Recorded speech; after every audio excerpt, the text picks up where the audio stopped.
అనగనగా ఒక ఆశ్రమంలో ఒక విద్యార్థి ఏం చేశాడంటే శిల్పశాస్త్రం నేర్చుకున్నాడు. అతని ఆసక్తి కాబట్టి అక్కడ గురువుగారు ఏం చేశారంటే మొత్తం నేర్పారు. 5, 6 ఏళ్ళు కష్టపడ్డాడు. ఎలా చేయాలి, ఏ రాయితో చెక్ చేస్తే ఏ ఏ శిల్పం వస్తుంది, ఆ బండరాయి యొక్క గుణగణాలు ఎలా గుర్తించాలి అన్నీ చెప్పారు. మొత్తం మీద ఎలా చెక్కాలి చాలా నైపుణ్యం అతను నేర్చుకున్నాడు. ప్రాక్టీస్ చేస్తే ఏదైనా వస్తుందన్నట్టుగా అతను ఒక మంచి శిల్పి అయ్యాడు.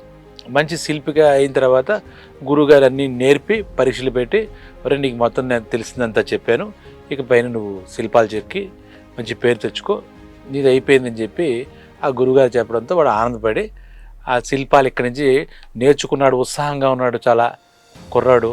ఇక్కడ నేను చెక్కాలి, నా శిల్పశాస్త్రం చూపించి అందరినీ మెప్పించాలి, మంచి పేరు తెచ్చుకోవాలి, మంచి శిల్పి అవ్వాలని చెప్పేసి వాడికి చాలా చాలా చాలా కోరికతో, అంటే మంచి ఉత్సాహంతో బయలుదేరం. ముందు ఏమనుకున్నాడు, ప్రతి ఒక్కళ్ళు ఏమనుకుంటాం, ఏదైనా ఒక దేవుడికి నమస్కారం పెట్టుకు పని చేయాలనో ఏదో చేయాలని అనుకుంటాం. అలాగే ఈ శిల్పి ఏమనుకున్నాడు, ముందు ఒక దేవుడి విగ్రహం చెక్కుదాం, దేవుడి విగ్రహం చెక్కిన తర్వాత ఆ స్వామివారి దయ వల్ల మిగతా అన్ని రకాల విగ్రహాలు చెక్కచ్చు, ముందు ఒక దేవుడి విగ్రహం చెక్కుదాం అని చెప్పి వాడు తిన్నగా ఏంటంటే అలా నడుచుకుంటూ వెళ్తాడు. అక్కడ ఒక అడవి ప్రాంతం ఉంటుంది, అది కొంచెం దానికి దగ్గరలో ఒక కొండ ప్రాంతం ఉంటుంది. అక్కడ ఈ బండరాళ్ళు చాలా ఉంటాయి కాబట్టి బండరాళ్ళు చూసి ఈ బండరాయితో ఒక విగ్రహం ఏదైనా చెక్కుదాం అని చెప్పేసి వాడికి ఒక ఐడియా వస్తుంది. వచ్చిన వెంటనే అలా చూస్తున్నాడు. గురుగారు అన్నీ చెప్పారు కదా, ముందు మంచి విగ్రహం రావాలంటే దాంట్లో బేటలు ఉండకూడదు, అలా డొల్ల శబ్దం రాకూడదు, వాళ్ళ శాస్త్రానికి సంబంధించిన విషయాలన్నీ ముందు రాయిని చెక్ చేసుకో, నువ్వు శిల్పం చెక్కాలంటే ముందు మనసులో ఒక శిల్పాన్ని నువ్వు చెక్కేసుకోవాలి అని చెప్పాడు. సరే అన్నాడు. ఏదో దేవుడు విగ్రహం చెక్కాలి, తనకి ఇష్టమైన దైవం ఏదో అనుకున్నాడు, ఎలా చెక్కాలి ఏంటి అనుకున్నాడు. ఇక్కడ మీకు ఒక విషయం చెప్పాలని గుర్తొచ్చింది. ఏంటంటే శిల్పం దీ కథతో సంబంధం లేదని ఒక మంచి విషయం గుర్తొచ్చింది అన్నమాట. శిల్పం అంటే ఏంటంటే 2 కోణాల్లో చూడొచ్చు అన్నమాట. పనికిరాని భాగాలు తీసేస్తే ఒక మంచి శిల్పం తయారవుతుంది. అది అప్పటిదాకా ఒక బండరాయి, దాంట్లో ఏదైతే దానికి శిల్పానికి అక్కర్లేదో అది ఉల్లితో చెక్కేస్తారు. ఆ మిగిలిన భాగమే దాని లోపలే ఉంటుంది, అందమైన భాగం, ఇతను అనుకున్న భాగం. కాబట్టి జీవితంలో మనకు కూడా పనికిరాని విషయాలు పక్కన పెట్టేస్తే ఒక అద్భుతమైన శిల్పం ఎలా ఆ బండరాయి నుంచి వస్తుందో అలాగే మన జీవితంలో కూడా ఒక అద్భుతమైనటువంటి ఒక శిల్పం లాంటి జీవితం ఏర్పడుతుంది. సరే పక్క పెడదాం. ఇక్కడ శిల్పి వచ్చిన తర్వాత బండరాళ్ళు వెతుక్కుంటున్నాడు, కొన్ని బాగాలేదు. మరి మొట్టమొదటి ప్రయత్నం కదా, అది కూడా దేవుడు ఏదో విగ్రహం తయారు చేసుకుందాం అనుకున్నాడు. కాబట్టి ఆ మధ్యలో కొన్ని ఏమవుతాయంటే రాయి సరిగా లేకపోతే క్వాలిటీని ఎంత బాగా చిక్కిన సగంలో విరిగిపోవచ్చు, లేదా కాలు చేయి విరిగిపోవచ్చు. ఇలా అనుకుంటున్నాడు. ఇది కొంచెం ఫస్ట్ టైం కదా, కొంచెం బెరుకుంటుంది. ఏ పనైనా సరే ఫస్ట్ టైం అంటే కొంచెం బెరుగ్గా ఉంటుంది. అలా వెతుక్కుంటే ఒక చోట ఒక రాయి కనపడింది, పెద్ద రాయి. దీంతో విగ్రహం చెక్కుదాం అని చెప్పేసి ఆ సంచిలోంచి సామాన్లు అన్నీ తీశాడు. ఉలి, సుత్తి, వాడికి కావాల్సినవన్నీ తీసి దాంతో ఏదో అనుకున్నాడు, ఒక విగ్రహం మనసులో తలుచుకున్నాడు, ఒక దెబ్బలా కొట్టాడు. అమ్మో అని అందారాయ. అంటే అమ్మో అనేసరికి కంగారు పడ్డాడు. ఏమిట్రా ఇది, శిలలు కూడా ప్రాణాలు ఉంటాయని చెప్పాడు గురుగారు, ఇదేనేమో అని చెప్పేసి. కానీ చెక్కాలి కదా మరి శిల్పానికి, ఎలా చేద్దామని చెప్పి ఇంకో దెబ్బ కొట్టాడు. మళ్ళీ అమ్మో అని, ఇదేమిట్రా ఏదో తేడాగా ఉంది, మన తప్పు ఇది అని చెప్పి ఆ బండరాయి దగ్గరికి వెళ్ళి ఏమైంది అంటే, నువ్వు అలా ఉలితో దెబ్బలు కొడుతుంటే నా బాగా నొప్పిగా ఉంది, నేను భరించలేకపోతున్నాను, కాబట్టి నువ్వు నన్ను కొట్టకన్నట్టుగా అది చెప్పింది ఆ రాయ. తప్పది, అంత బాగా చెప్పింది, నొప్పిగా ఉందని చెప్పేసి దాన్ని ఇబ్బంది పెట్టకూడదని చెప్పి అనుకున్నాడు శిల్పి. ఎందుకంటే ఫస్ట్ ప్రాజెక్ట్కి ఏదో వాడిది. అలా చెప్పేసరికి సరే కాస్త దూరం వెళ్ళాడు. ఆ ప్రాంతంలో వెళ్తే ఇంకో రాయి ఉంది, అది కూడా పరీక్షిస్తే అది కూడా విగ్రహం సరిపడ రాయాలి, విగ్రహానికి సరిపడ క్వాలిటీస్ రాయాలి. దాన్ని కొట్టాడు ఓ దెబ్బ, చెక్కుదని కొట్టాడు అంటే దెబ్బ చెక్కుదని ఒక దెబ్బ కొట్టాడు. అది కూడా అబ్బా అందుకని పెద్ద పట్టించుకోలేదు. తర్వాత ఇంకోటి దెబ్బ, అది కూడా కొంచెం ఏం మార్చలేదు, ఏం డైలాగ్ చేయలేదు. దీనికి కూడా దానిలో నొప్పి ఉందని కొంచెం సెన్సిటివ్గా ఫీల్ అయ్యాడు. కానీ ఇది మాట్లాడలేదు కాబట్టి ఇది ఓల్చుకుంటుంది అనుకోవచ్చు. అలా ప్రతి రాయి చెప్తే నీకు ఏ రాయి దొరకదు నాకు కొట్టడానికి అనుకుంటూ దాంతో జాత కొడుతుంటే అది కొంచెం తన కవళికలు మారుస్తుంది. కానీ ఈలోగా విగ్రహం వచ్చే కొద్దీ ఆ విగ్రహం రూపాంతరం చెందుతున్నసరికి దాని మొక్కలో కవళికలు మారాయి.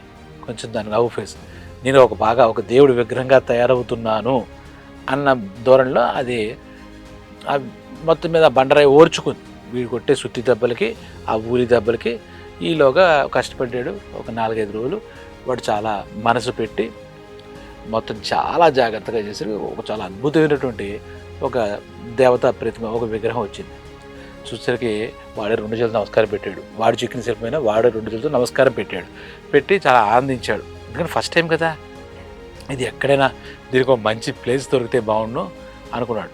ఆ విగ్రహం అంటే మరి చాలా బరువు ఉంటుంది, ఒక మనిషి లేపలేడు. అది వాడే చెక్కినప్పటికీ చాలా అందంగా ఉన్నప్పటికీ ఆ అడవిలో ప్రాంతాల్లో ఉండి ఇది ఎవరైనా ఎక్కడైనా గుడి కడితే వాళ్ళకి చెప్తాం పలానా చోట ఇలాగ ఉందని చెప్పేసి అనుకుంటూ మొత్తానికి తన ఏదైతే అనుకున్నాడో తన స్వప్నం ఫస్ట్ టైం తన ప్రాజెక్ట్ సక్సెస్గా ఒక దేవుడి యొక్క విగ్రహం తయారైపోయింది. అమ్మయ్య అనుకున్నాడు. గురువుగారికి నమస్కారం పెట్టుకున్నాడు తను నేర్పిన విద్య కోసమని. ఆ దేవత తన చేతిలో తయారయ్యబడ్డ, తన చేతిలో సృష్టింపబడ్డ ఆ దేవుడి విగ్రహం పెట్టుకుని మళ్ళీ అలా బయలుదేరుతూ వెళ్తున్నాడు. ఇంకా ఈ ప్రయాణంలో ఇంకెన్ని విజయాలు సాధించవచ్చు అని చెప్పి వెళ్తుంటే అక్కడ కొంచెం దూరం వెళ్ళేసరికి ఒక 4-5 మైళ్ళు వెళ్ళేసరికి అక్కడ ఆ అడవి ప్రాంతంలో ఉన్నటువంటి గిరిజనులు ఏం చేస్తారంటే అక్కడ ఒక గుడి కడుతున్నారు వాళ్ళందరి కోసం అన్నట్టుగా. చూసేసరికి వాళ్ళని పలకరించేది ఏమిటంటే గుడి కట్టేవాడు. మరి విగ్రహం ఏది అంటే ఇంకా తెచ్చుకోవాలండి ఎవరినైనా అడిగి, ఆ విగ్రహం ఇంకా మేము తెచ్చుకోలేదు, ముందు గుడి కట్టిన తర్వాత విగ్రహాన్ని ఇక్కడ స్థాపిస్తాం ప్రతిష్ఠిస్తాం అని చెప్పి ఆ గూడెం పెద్ద అంతా ఇతనికి చెప్పారు. ఇతను చూసారు చాలా బాగానే ఉంది మీ ప్రయాణం, నేను ఒక చెక్కాను, ఒక దాన్ని ఏమంటారు ఒక విగ్రహం చెక్కాను, దేవతా విగ్రహం, అది మీకు పనికొస్తుంది, ఈ గుళ్ళో మీరు దాన్ని తెచ్చుకోవచ్చు అంటే. అయ్యా మీరు చాలా ఉపకారం చేస్తున్నారు మాకు, ఎక్కడ ఉంది ఆ విగ్రహం అని ఆ గూడెం జనం అంతా అడుగుతారు. అడిగేసరికి వాడు ఎక్కడ చెక్కాడు 4-5 మైళ్ళ కింద అలా వెళ్తుంటే అడవి దాటితే కొంచెం కొండ ప్రాంతంలో ఉంది, అక్కడ చెక్కాను, నేను బరువు మోయలేక ఎత్తుకోలేదు, తీసుకురాలేదు, మీరు ఎవరైనా 10 మంది వెళ్ళి ఆ విగ్రహం తెచ్చి ఇక్కడ మీరు ప్రతిష్ఠించండి అని చెప్పాడు. సరే వాడు ఆ గుడెం పెద్ద చాలా ఆనందించి మనం గుడి కట్టకుండానే దేవుడి మందిరికి వచ్చేస్తున్నాడు, ఈ స్వామి రూపంలో మనకి చెప్పాడు కాబట్టి మేము వెళ్తాం స్వామి మీరు ఇక్కడే ఉండండి అని చెప్పి వీళ్ళంతా వెళ్ళి 10-15 మంది అక్కడ ఎక్కడైతే చెప్పాడో ఆ విగ్రహం ప్లేస్కి వెళ్తే అలాగే ఉంది. వాళ్ళందరూ కూడా చాలా సంతోషించి ఆ దేవుడికి నమస్కారం చేసి రాబోయే మా గుడిలోకి అని చెప్పి వాళ్ళు అనుకుని అంతా కలిసి బహం అంటూ మోసుకుంటూ కర్రలకి వాటికి అలా కట్టాల కట్టి జాగ్రత్తగా తీసుకొచ్చి ఆ గుడి కట్టారు కదా, ఆ గుడిలో ప్రతిష్ఠించారు. వీడు అక్కడ రెస్ట్ తీసుకుంటున్నాడు. మరి వీడు అక్కడ దాకా వెనకెందుకు, వీడు ఎక్కడ అలాగా మోయలేడు కదా. ఆ గుడిలో రెస్ట్ పెట్టేసరికి వీడికి మన గుడిలోకి దేవుడు నడిచి వచ్చినంత ఆనందపడిపోయారు అక్కడ గూడెం జనం.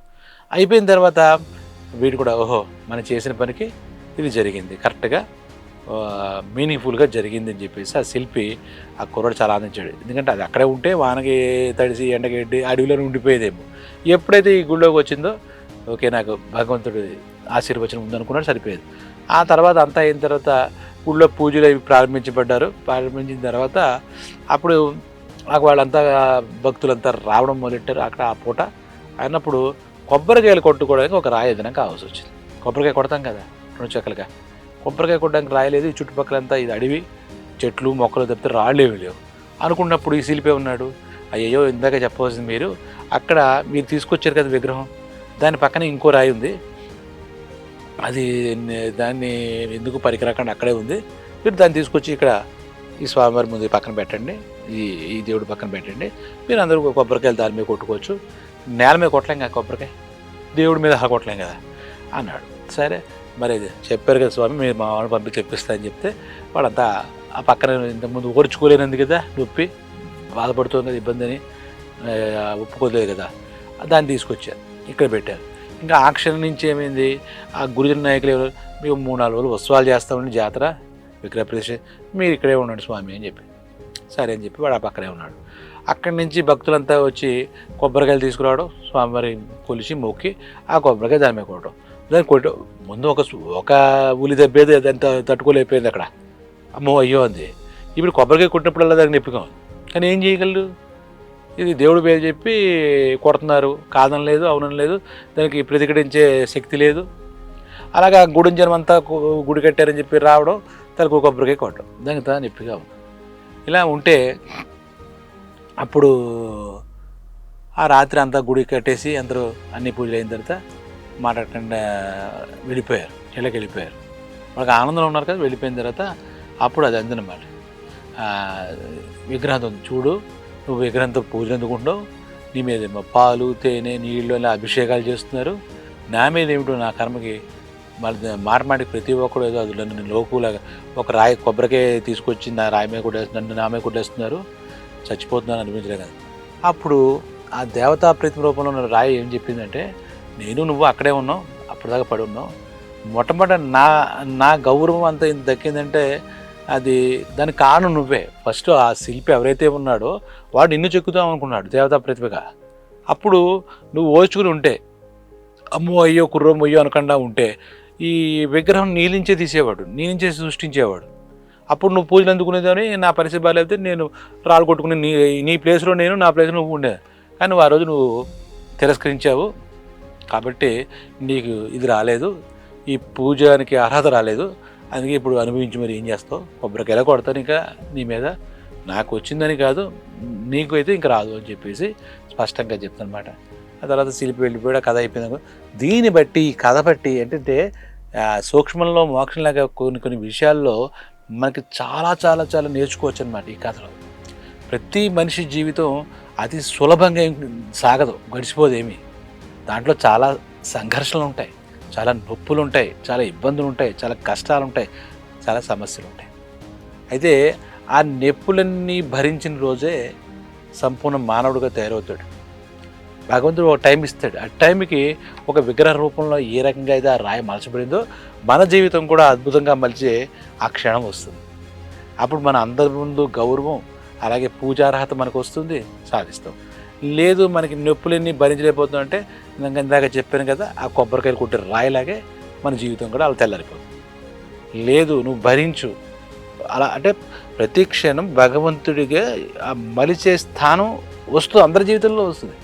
ఎవరైతే కష్టాలకి నిలబడి ఇబ్బందులకు నిలదొక్కుని సంఘర్షణలు ఎదుర్కొంటాడో, నొప్పులు ఎదుర్కొంటాడో, ఈ మలచడం అనే జీవితం జరుగుతుంది. అది ప్రకృతి నియమం, లేదంటే కాలమహిమ, లేదా దైవం అంటే దైవ నిర్ణయం. కాబట్టి ఈ క్షణం నుంచి ఈ క్షణం దాకా మనం మలుచుతున్న టైంలో మనం ఆ నొప్పులు భరించబడాలి. నువ్వు చాలా గొప్పవాడు అవ్వాలంటే సంఘర్షణ చాలా ఎదుర్కోవాలి, ఖచ్చితంగా కష్టాలు ఎదుర్కోవాలి. మనం చదివే గొప్పవాళ్ళ చరిత్రలన్నీ చూస్తే కూడా వాళ్ళంతా కూడా కష్టాలు ఎదుర్కొన్న వాళ్ళే. ఎవరికి విజయాలు ఊరికే రాలేదు, పేర్లు ఊరికే రాలేదు, వాళ్ళు ఊరికే గొప్పవాడు అయిపోలేదు, అన్ని నొప్పులు బాధపడ్డారు. ఇంకా మరితే చాలామంది చరిత్రలో చాలా పేదరికం, కటికి దరిద్రం కూడా అనిపించారు. కానీ వాళ్ళు ఇందాక చెప్పిన రాయి నుంచి విగ్రహంగా మలిచే స్థితిలో ఉన్నటువంటి సంఘర్షణలు ఎదుర్కొన్నారు కాబట్టి వాళ్ళు దేవతా విగ్రహాలుగా తయారయ్యారు. అంటే ఒక సెలబ్రిటీస్గా, ఒక లెజెండ్స్గా తయారయ్యారు. ప్రపంచంలో వాళ్ళు విజేతలుగా మిగిలిపోయారు అన్నమాట. కాబట్టి లేదంటే ఎందుకు పనికి రాకుండా కోటి లింగాల్లో ఒక లింగం అన్నట్టుగా మిగిలిపోతారు. ఆ కొబ్బరికాయ కొట్టే రాయి ఉంది, అది జీవితకాలం ఆ గుళ్ళో ఆ రాయి కిందే పడి ఉంటుంది. మనం అర్థం చేసుకోవాల్సిన విషయం అంటే ప్రతి మనిషి జీవితంలో సంఘర్షణలు తప్పవు, ఇబ్బందులు తప్పవు, కష్టాలు తప్పవు. అంటే ఇలా ఇవి తప్పవు అంటే ఈ క్రమంలో జరుగుతోంది, ఒక అద్భుతం జరగడానికి ఒక మలచబడుతోంది మన జీవితం కూడా. ఆ మలిచే క్షణం మనకు వస్తుంది. అప్పుడే ఒక దేవుడి విగ్రహం ఎలా తెలియదో మన జీవితం కూడా ఒక కలర్ఫుల్గా, బ్రైట్ఫుల్గా జనం అందరి చేత మొక్కబడుతూ, కీర్తింపబడుతూ ఖచ్చితంగా ఇందాక చెప్పిన కథలో లాగా ఒక పూజలు అందుకునే సమయం ప్రతి ఒక్కరికి జీవితంలో వస్తుంది. ఆ మలిచే క్షణం కూడా మొట్టమొదటి ఇందాక చెప్పినట్టు ఒక దెబ్బకి ఆ కళ్ళు తెరేసి ఉంటే కొబ్బరికాయ రాయిలా తయారవుతుంది, కొబ్బరికాయ కొట్టుకుని రాయదు. ఆ దెబ్బలన్నీ తట్టుకోగలిగితే ఒక దేవతల మారుతాం. కాబట్టి డియర్ ఫ్రెండ్స్, తెలుసుకున్నారు కదా ఈ కథలో ఆంతర్యం. కాబట్టి ఆ శిల్పే ఒక భగవంతుడు అనుకుంటే ఇక్కడ అంటే సృష్టించాడు కదా, మన జీవితంలో కూడా ఒక కనపడిన శక్తి మనల్ని మలుస్తూ ఉంటుంది.